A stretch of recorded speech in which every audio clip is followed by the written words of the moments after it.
हस्पिटालाव कांग्रेस दोलोनि MP Abdul कालेगा oxygen प्लान्टखौ बेखेवनानै होयो।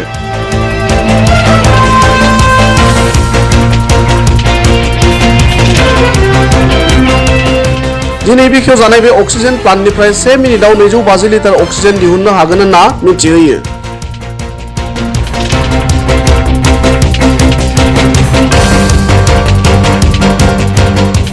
আজি বঙাইগাঁও ৰেলৱে হস্পিটেলত PM কেয়াৰ ফাণ্ডৰ অধীনত এটা PSA অক্সিজেন জেনেৰেশ্যন প্লান্টৰ শুভ উদ্বোধন কৰোঁ।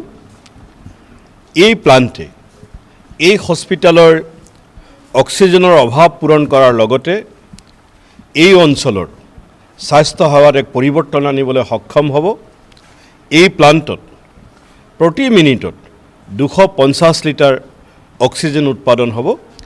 এই প্লান্ট উদ্বোধন কৰিবলৈ পাই মই আজি নিজকে সুখী অনুভৱ কৰিছোঁ আৰু প্ৰধানমন্ত্ৰী ডাঙৰীয়াকক মই ধন্যবাদ জনাইছোঁ। বৰ্তমানটো আমাৰ নাই, আমাৰ যি মহাজোঁট আছিলে সেই মহাজোঁট ভংগ হৈছে। BPF আৰু UDFৰ লগত আমাৰ বৰ্তমান কোনো মিত্ৰতা নাই।